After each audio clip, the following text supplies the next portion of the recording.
Hi friends, welcome to share market in Malayalam YouTube channel. ഇതൊരു continuation video ആണ്. ഇതിനു മുമ്പ് ചെയ്ത വീഡിയോ നമ്മൾ ട്രേഡേഴ്സ് കോമൺ ആയിട്ട് കണ്ടുവരുന്ന മിസ്റ്റേക്കുകളായിരുന്നു. അവോയ്ഡ് ചെയ്യേണ്ട മിസ്റ്റേക്കുകളാണ് നമ്മൾ ചർച്ച ചെയ്തത്. 2 മിസ്റ്റേക്കുകളാണ് നമ്മൾ ഇതിനു മുമ്പത്തെ വീഡിയോയിൽ ചർച്ച ചെയ്തത്. വളരെ വളരെ ഇമ്പോർട്ടൻ്റ് ആയിട്ടുള്ള മിസ്റ്റേക്സുകൾ തന്നെയാണ്. ഓക്കെ, അത് നമുക്കറിഞ്ഞിരുന്ന അതിനെപ്പറ്റി ഒരു ബോധം ഉണ്ടായാൽ നമുക്ക് തീർച്ചയായിട്ടും ആ മിസ്റ്റേക്സൊക്കെ അവോയ്ഡ് ചെയ്യാൻ പറ്റും. എനിവേ, ട്രെയിനിങ്ങിൽ കൂടി മാത്രമേ ഇത് പൂർണ്ണമായിട്ടും നമുക്ക് നീക്കാൻ പറ്റുള്ളൂ. വീഡിയോ കണ്ടതുകൊണ്ടോ ബുക്ക് വായിച്ചതുകൊണ്ടോ അല്ലെങ്കിൽ ഏതെങ്കിലും ഇൻസ്റ്റിറ്റ്യൂഷനിൽ പോയി പഠിച്ചത് കൊണ്ടോ ഒന്നും 100% നമുക്ക് ഈ മിസ്റ്റേക്സ് ഒന്നും അവോയ്ഡ് ചെയ്യാൻ പറ്റില്ല. കാരണം അതൊരു ഹ്യൂമൻ സൈക്കോളജിയാണ്. അതുകൊണ്ടാണ് നമ്മൾ ഇതുപോലുള്ള മിസ്റ്റേക്കുകളൊക്കെ നമ്മൾ വരുത്തി വയ്ക്കുന്നത്, ഫോളോ ചെയ്യുന്നത്. ഓക്കെ, അപ്പോൾ നമുക്ക് ഈ വീഡിയോയിൽ മൂന്നാമത്തെ മിസ്റ്റേക്ക്, നമ്മൾ അവോയ്ഡ് ചെയ്യേണ്ട മൂന്നാമത്തെ മിസ്റ്റേക്ക് എന്താണെന്ന് നമുക്ക് ചർച്ച ചെയ്യാം. ആദ്യത്തെ വീഡിയോ കാണാത്തവർ മുകളിൽ ഞാൻ കാർഡ് കൊടുത്തിട്ടുണ്ട് ആദ്യത്തെ വീഡിയോൻ്റെ. ഓക്കെ, വീഡിയോ കാണുക, വളരെ പ്രധാനപ്പെട്ടാണ്. അത് കണ്ടു കഴിഞ്ഞിട്ട് ഈ വീഡിയോ കാണുക. മൂന്നാമത്തേത്, ഈ ട്രേഡ് ചെയ്യുമ്പോൾ ലോസ് വന്നാൽ എന്ത് സംഭവിക്കും, പ്രോഫിറ്റ് വന്നാൽ എന്ത് സംഭവിക്കും. അപ്പോൾ കുറച്ച് ലോസ് വന്നു കഴിഞ്ഞാൽ നമ്മൾ ഭയങ്കരമായിട്ട് സങ്കടപ്പെട്ടിരിക്കരുത് ഒരിക്കലും. ലോസ് വന്നു കഴിഞ്ഞാൽ അത് ലോസ് തന്നെ. ഓക്കെ, അത് നമ്മൾ കാമായിട്ട് ഇരിക്കാൻ പറ്റിയെങ്കിൽ ഓക്കെ, നമ്മൾ നമ്മുടെ ഇമോഷൻ കൺട്രോൾ ചെയ്തു എന്ന് പറയാം. അതുപോലെ തന്നെ പ്രോഫിറ്റ് വന്നു കഴിഞ്ഞാൽ എന്നാ ചെയ്യും, ഭയങ്കര ബഹളമൊക്കെ വെച്ച് ഗ്രൂപ്പിലൊക്കെ കയറി അലറി വിളിച്ച് എനിക്കിന്ന് ഇത്ര പ്രോഫിറ്റ് കിട്ടി, അങ്ങനെയാണ് ഇങ്ങനെയാണ്, ഭയങ്കര ബഹളം. അങ്ങനെയും ചെയ്യരുത്. ഇതും നമ്മൾ ഇമോഷനെ കൺട്രോൾ, കാരണം ഇന്ന് ലോസ് വന്നേക്കാം, നാളെ പ്രോഫിറ്റ് ആയേക്കാം. ഓക്കെ, നമുക്ക് ഓവറോൾ നമുക്ക് പ്രോഫിറ്റ് ആയിരിക്കണം, അത് നല്ല പ്രോഫിറ്റ് തന്നെ ആയിരിക്കണം. അങ്ങനെ നല്ല പ്രോഫിറ്റ് ഉണ്ടാണെങ്കിൽ നമ്മൾ ഈ ഓവർ ട്രേഡിങ് എന്ന് പറയുന്ന സംഭവം ഒഴിവാക്കുക. അതായത് aggressiveness, don't be aggressive when losing and conservative when winning. അതായത് ഈ നമ്മൾ ലോസ് വരുമ്പോഴത്തേനും എമോഷനൊക്കെ നമ്മളെ പിടിച്ചിട്ട് ചിലപ്പോൾ നമ്മൾ ഓവർ ട്രേഡ് ചെയ്യും. ഉറപ്പായിട്ടും എല്ലാവരും ചെയ്യുന്ന ഒരു കാര്യം ഞാൻ പറയാം. ഇപ്പം ഞാൻ ഒരു ട്രേഡ് എടുത്തു, എനിക്കത് ലോസ് വന്നു കഴിഞ്ഞിട്ടുണ്ടെങ്കിൽ എനിക്ക് ആ ലോസുള്ള ക്യാഷ് തിരിച്ചു പിടിക്കണം. എൻ്റെ മനസ്സിൽ അത് മാത്രമേ ചിന്തയുള്ളൂ. ഉടനെ തന്നെ എൻ്റെ മൈൻഡ് കൺട്രോളൊക്കെ പോയി. ഉടനെ തന്നെ ഞാനിങ്ങനെ സ്റ്റോക്ക് അടുത്ത് പെട്ടെന്ന് തപ്പി ഏതെങ്കിലും ഒരു സ്റ്റോക്കിൽ പാഞ്ഞ് കയറിയിട്ട് നമ്മുടെ മനസ്സിൽ ഒറ്റ ചിന്തയുള്ളൂ, ഇത്രയും പൈസ ലോസ് വന്നു, ആ ലോസ് തിരിച്ചു പിടിക്കണം. അതിനുവേണ്ടി നമ്മൾ ഓവർ ട്രേഡ് ചെയ്യും. അതായത് ഒരു വിശ്രമം ഒന്നും മനസ്സിന് കൊടുക്കാതെ നമ്മൾ ആ ലോസ് അക്സെപ്റ്റ് ചെയ്യാതെ ഓവർ ട്രേഡ് ചെയ്യും. ഞാൻ ചെയ്യുന്നതല്ല, ഒരുപാട് പേര് ഇത് ചെയ്യുന്നതാണ്, എനിക്ക് അറിയാവുന്ന കാര്യമാണ്. ഒരുപക്ഷെ നിങ്ങളും ഇങ്ങനെ ചെയ്യുന്നവരായേക്കാം, അല്ലെങ്കിൽ ചെയ്തിട്ടുണ്ടായിരിക്കാം. അപ്പോൾ ഇത് കാണുന്നവരൊക്കെ മനസ്സിൽ വിചാരിക്കുന്നുണ്ടാകും, കുറച്ച് പേരെങ്കിലും വിചാരിക്കുന്നുണ്ടാകും, അയ്യോ ഞാനും ഇങ്ങനെയാണല്ലോ ചെയ്യുന്നതെന്ന്. ഒരു കാലത്ത് ഞാനും ഇങ്ങനെയായിരുന്നു ചെയ്തുകൊണ്ടിരുന്നത്. ഓവർ ട്രേഡിങ്, ലോസ് വന്നു കഴിഞ്ഞാൽ അന്നേരം ഓവർ ട്രേഡ് ചെയ്തിട്ട് അതിനെ കഴിഞ്ഞ് വലിയ ലോസും വരുത്തി വെച്ച് ഇറങ്ങിപ്പോരും ആ ദിവസം. അങ്ങനെ ട്രേഡ് ചെയ്ത് കഴിഞ്ഞിട്ടുണ്ടെങ്കിൽ ഉറപ്പായിട്ടും നമുക്ക് ലോസേ ഉണ്ടാവുള്ളൂ. വളരെ റെയർ കേസിൽ മാത്രമേ നമുക്ക് അങ്ങനെ ഓവർ ട്രേഡ് ചെയ്തിട്ട് പ്രോഫിറ്റ് ഉണ്ടാവുള്ളൂ. 90% കേസിലും നമുക്ക് ലോസ് ഉണ്ടാവുള്ളൂ. ഇപ്പോൾ ലോസ് വന്നാൽ എന്ത് ചെയ്യണം, ഓവർ ട്രേഡിങ് നിർത്തുക. ലോസ് വന്നാൽ ഓക്കെ, ട്രേഡിങ് അവിടെ സ്റ്റോപ്പ് ചെയ്യുക, വേണമെങ്കിൽ ആ ദിവസം ട്രേഡ് ചെയ്യണ്ട. അതാണ് ഇപ്പോൾ ഞാൻ ഫോളോ ചെയ്യുന്ന ഒരു മെത്തേഡൊക്കെ അതാണ്.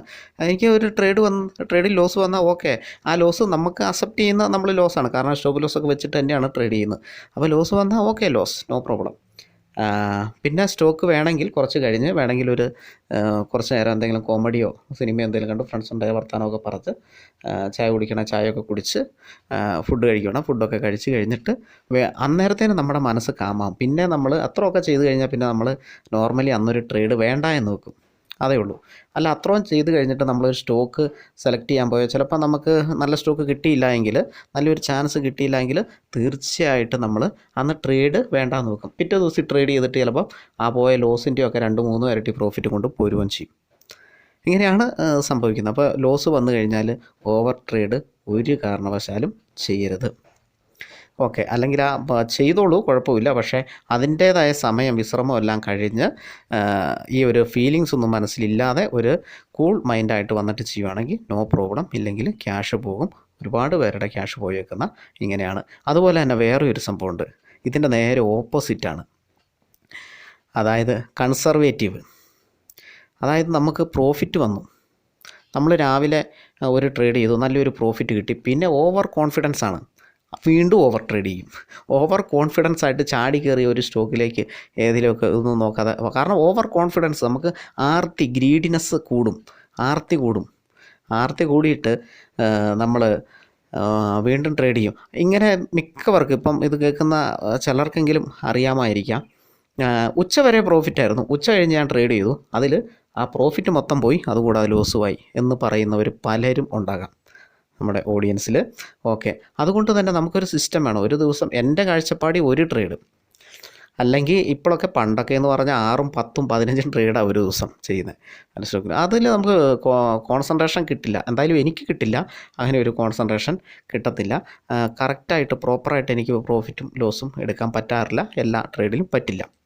അങ്ങനെ ചെയ്തു കഴിഞ്ഞാൽ 2-3 സ്റ്റോക്കൊക്കെ ഒരേ ദിവസം ഒരേ സമയം വാച്ച് ചെയ്യാൻ എന്നെക്കൊണ്ട് പറ്റത്തില്ല.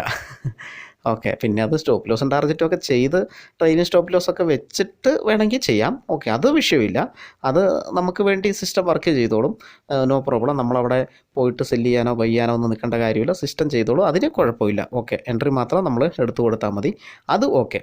പക്ഷേ പണ്ടെങ്കിലും ഈ ഒരു ഫെസിലിറ്റി ഒന്നും ഇല്ലായിരുന്നു. അപ്പോൾ നമ്മൾ തന്നെ വേണം എൻട്രി കൊടുക്കണം, എക്സിറ്റ് ആണെങ്കിലും നമ്മൾ തന്നെ സ്റ്റോപ്പ് ലോസ്, അത് ട്രെയിലിംഗ് സ്റ്റോപ്പ് ലോസ് ഒന്നും പണ്ടൊന്നും ഇല്ലായിരുന്നു, കുറേ നാൾ മുമ്പ്. ഇപ്പോൾ സെറോദയൊക്കെ വന്ന് അങ്ങനെയാണ് ട്രെയിലിംഗ് സ്റ്റോപ്പ് ലോസ് ഒക്കെ വരുന്നത്. അപ്പോൾ ഇപ്പോഴും ഞാൻ ഫോളോ ചെയ്യുന്നത് ഒരു എൻട്രി എടുത്തു കഴിഞ്ഞാൽ സിംഗിൾ എൻട്രി, ആ എൻട്രി മാത്രം, അത് പ്രോഫിറ്റ് ഓർ ലോസ്, അതിൻ്റെ റിസൾട്ട് വന്നു കഴിഞ്ഞിട്ടേ രണ്ടാമത്തെ ഒരു എൻട്രിനെ പറ്റി ചിന്തിക്കും. അപ്പോഴത്തേനും ഏകദേശം സമയമൊക്കെ പോയി കാണും. അപ്പം ഒരു ദിവസം 2 അല്ലെങ്കിൽ 3 എൻട്രി അപൂർവം ദിവസങ്ങളിൽ എടുക്കാറുണ്ട്, അല്ലെങ്കിൽ ഒരു എൻട്രി മാത്രം എടുക്കാറുണ്ട്. അപ്പോൾ നമ്മൾ ഈ ഓവറായിട്ട് ആർത്തി മൂത്ത് ട്രേഡ് ചെയ്താൽ, നമ്മൾ പ്രോഫിറ്റിലാണെങ്കിൽ അന്നത്തെ പ്രോഫിറ്റ് ഏകദേശം അച്ചീവ് ചെയ്തെങ്കിൽ നിർത്തുന്നതാണ് നല്ലത്, എൻ്റെ അഭിപ്രായത്തിൽ നിർത്തുക, പിന്നെ അടുത്ത ദിവസം നമുക്ക് നോക്കാമല്ലോ. ഓക്കെ, ആ പ്രോഫിറ്റ് വേണമെങ്കിൽ ബാങ്കിലേക്ക് മാറ്റിയിട്ട് നമുക്ക് അടുത്ത ട്രേഡ് അടുത്ത ദിവസം നോക്കാം, അതായിരിക്കും കൂടുതൽ നല്ലത്. എനിവേ, ഒരിക്കലും ഓവർ കോൺഫിഡൻസ് കൊണ്ട് നന്നായിട്ട് സ്റ്റഡി ചെയ്യാതെ ഒരു സ്റ്റോക്കിലും എൻട്രി ചെയ്യരുത്. ഓക്കെ, ഇതാണ് നമ്മുടെ 3ാമത്തെ റൂള്. നമുക്ക് 4ാമത്തെ റൂളിലേക്ക് പോവാം. അടുത്ത റൂള്, 3ാമത്തെ കഴിഞ്ഞ് 4ാമത്തെ റൂള് വളരെ വളരെ പ്രധാനപ്പെട്ടതും മിക്കവർക്കും അറിയാവുന്ന റൂളുമാണ്.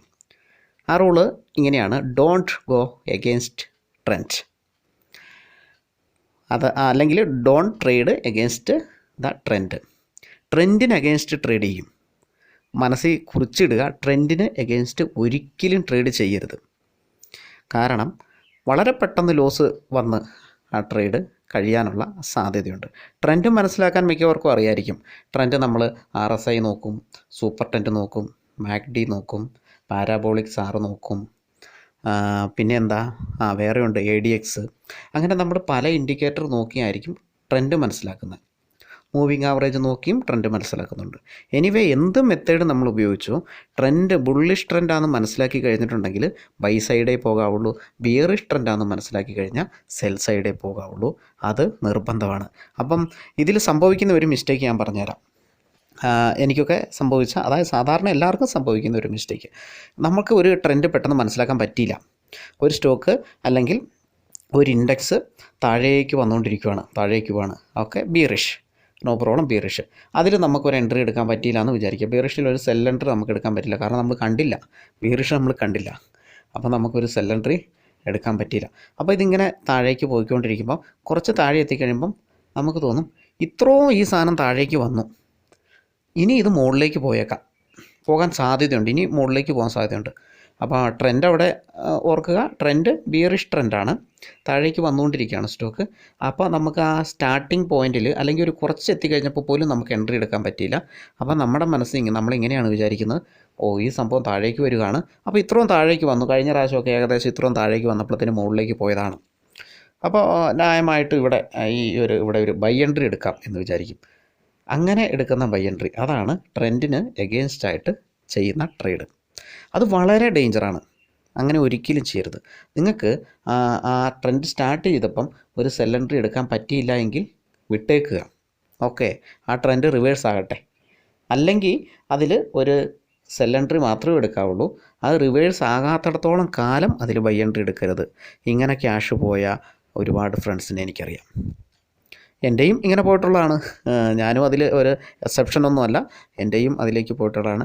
ഇപ്പം ഞാൻ ചെയ്യുന്ന ഒരു മെത്തേഡ് എന്താണെന്ന് വെച്ചാൽ, നമ്മൾ പല ഇൻഡിക്കേറ്റർ എന്തെങ്കിലും വെച്ചിട്ട് നമ്മളത് ട്രെൻഡ് മനസ്സിലാക്കും. ട്രെൻഡ് മനസ്സിലാക്കി കഴിഞ്ഞാൽ ട്രെൻഡിൻ്റെ ആദ്യം തൊട്ട് സ്റ്റാർട്ടിങ്ങിലൊക്കെ നമുക്ക് എടുക്കാൻ പറ്റില്ല, ആർക്കും പറ്റത്തില്ല. കാരണം എല്ലാം നമ്മുടെ ഇൻഡിക്കേറ്ററൊക്കെ ഒരു ലാഗിങ് ഇൻഡിക്കേറ്ററാണ്. അപ്പോൾ സ്റ്റാർട്ടിങ്ങിൽ നമുക്കൊരു കോൺഫിഡൻറ്റോട് കൂടി എടുക്കാൻ പറ്റില്ല. ഓക്കെ, ട്രെൻഡ് സ്റ്റാർട്ടായി കുറച്ച് കഴിയുമ്പം എന്തായാലും മനസ്സിലാവും സംഭവം ഏതാണ് ട്രെൻഡ്, ബുള്ളിഷാണോ ബീറിഷാണോ എന്ന് വളരെ ക്ലിയറായിട്ട് നമുക്ക് മനസ്സിലാകും. അപ്പം അന്നേരം സ്റ്റാർട്ട് ചെയ്ത് കുറച്ച് കഴിഞ്ഞ് ഒരു എൻട്രി അതിലെടുക്കും. അത് മിക്കപ്പോഴും സക്സസ് ആയിരിക്കും. ഓക്കെ, അതും ഫെയിലാകാനുള്ള സാധ്യതയുണ്ട്, പക്ഷേ സക്സസ്സിനാണ് കൂടുതലും സാധ്യതയുള്ളത്. 90% സക്സസ് ആയിരിക്കും. കറക്റ്റ് ട്രെൻഡിനെടുക്കണം. ട്രെൻഡ് സ്റ്റാർട്ടായി കുറച്ച് കഴിയുമ്പോൾ, കുറച്ച് ഒരുപാട് പോകരുത്, കുറച്ച് കഴിയുമ്പോൾ തന്നെ എൻട്രി എടുക്കുക. അങ്ങനെ എൻട്രി എടുക്കാൻ പറ്റിയില്ല അത് വിട്ടേക്കുക. സ്റ്റോക്കുകൾ ഇഷ്ടംമാതിരിയല്ലേ ഉള്ളത്. എത്ര സ്റ്റോക്കുകളുണ്ട് മാർക്കറ്റിൽ, ഇൻഡെക്സുകളും ഉണ്ട്, അത്യാവശ്യത്തിനുള്ള ഇൻഡെക്സുകളും ഉണ്ട്. അപ്പോൾ നമുക്ക് ഒന്നിൽ പോയെങ്കിലും ഓക്കെ അത് പോട്ടെ, അടുത്തത് നമ്മൾ സെർച്ച് ചെയ്യുക. കിട്ടിക്കഴിഞ്ഞാൽ കറക്റ്റായിട്ട് നമുക്ക് കിട്ടിക്കഴിഞ്ഞാൽ മാത്രമേ എൻട്രി എടുക്കുക. അല്ലാതെ ഒരു ട്രെൻഡിൻ്റെ ഒരു മിഡിലാണോ എന്ന് നമുക്ക് പറയാൻ പറ്റില്ല. മൂവ് ചെയ്യുന്ന ഒരു ട്രെൻഡ് അത് മിഡിലാണോ എൻഡാണോ എന്നൊന്നും പറയാൻ പറ്റില്ല. സ്റ്റാർട്ടായി കഴിഞ്ഞാലേ നമുക്കത് സ്റ്റാർട്ട് ആയെന്ന് പറയാൻ പറ്റുള്ളൂ. ഓക്കെ, അങ്ങനെയുള്ള ഒരു ട്രേഡിൽ ട്രെൻഡിൽ എഗെയിൻസ്റ്റ് ആയിട്ട് ഒരിക്കലും എൻട്രി എടുക്കാതിരിക്കുക. മനസ്സിലെപ്പോഴും നമ്മൾ കുറിച്ചിടുക. അങ്ങനെ പലരും എൻട്രി എടുത്തിട്ടുണ്ട്, ഞാനും എടുത്തിട്ടുണ്ട്. അതൊരു 90% ഫെയിലായിരിക്കും. മറ്റേത് ഒരു 90% പ്രോഫിറ്റ് വരാൻ സാധ്യതയുള്ളപ്പം ഇങ്ങനെ ഓപ്പോസിറ്റ് എടുക്കുന്ന എൻട്രീസ് ഒരു 90% ഫെയിലായിരിക്കും. ഓക്കെ, നമുക്ക് റിസ്ക് റിവാർഡ് റേഷ്യോ ഒന്നും പ്രോപ്പറായിട്ട് മെയിൻറ്റെയിൻ ചെയ്യാൻ പറ്റില്ല. ഊഹക്കച്ചവടം ഒരിക്കലും നടത്താതിരിക്കുകയാണ് ഏറ്റവും നല്ലത്. ഊഹിക്കുകയാണ് ഒരു സ്റ്റോക്ക് ഇത്രയും താഴേക്ക് വന്നു. ഇനി ഇപ്പോൾ എക്സാമ്പിൾ പറഞ്ഞാൽ ഒരുപാട് എക്സാമ്പിൾസ് ഉണ്ട്. ഓക്കെ, ഒന്നും പറയുന്നില്ല, എക്സാമ്പിൾസ് ഒന്നും പറയുന്നില്ല. എനിവേ, പല സ്റ്റോക്കുകൾ നിങ്ങൾ നോക്കി അറിയാം. കുറേ താഴേക്ക് വന്നു കഴിഞ്ഞിട്ട് പല ജീനിയസും പറയുന്ന ആ സംഭവമാണ്, ഓക്കെ ആ സ്റ്റോക്ക് ഇനി അത് താഴേക്ക് വരാനുള്ള ഒരു സാധ്യതയില്ല എന്ന്. ഇപ്പം നിങ്ങളുടെ മനസ്സിൽ പല സ്റ്റോക്കുകളും തെളിഞ്ഞു വരുന്നുണ്ടാകാം. ഓക്കെ, അങ്ങനെ പലരും ഇനി അത് താഴേക്ക് വരാനുള്ള സാധ്യതയില്ല. അത് ഇത്രേ ഉള്ളൂ. അത് അത്ര സ്ട്രോങ് കമ്പനിയാണ്, സംഭവമാണ്. കമ്പനി സ്ട്രോങ് ആയിക്കോട്ടെ, എന്തൊക്കെ കാര്യങ്ങളായിക്കോട്ടെ, ട്രെൻഡ് റിവേഴ്സ് ആകാതെ അല്ലെങ്കിൽ ട്രെൻഡ് കൺഫേം ആകാതെ ട്രേഡ് എടുക്കരുത്. അത് നമ്മൾ മനസ്സിൽ ഉറപ്പിച്ച് വെക്കുക. ആരൊക്കെ എന്തൊക്കെ പറഞ്ഞോട്ടെ, ഊഹത്തിന് പറയുകയാണ്, അത് കയറിപ്പോകും, ഇറങ്ങി വരും, അങ്ങനെ അതിലൊന്നും ഒരു കാര്യവുമില്ല. ഓക്കെ, ഇതാണ് നമ്മുടെ 4ാമത്തെ റൂള് അല്ലേ, 6ാമത്തെ റൂള് അല്ലെങ്കിൽ മിസ്റ്റേക്ക്. ഓക്കെ, ഈ വീഡിയോയിൽ നമുക്കിത് ഫുള്ളാക്കാൻ പറ്റിയിട്ടില്ല. ഓക്കെ, പാർട്ട് 3 ബാക്കി കാര്യങ്ങളുമായിട്ട് വരാം. Thank you for watching.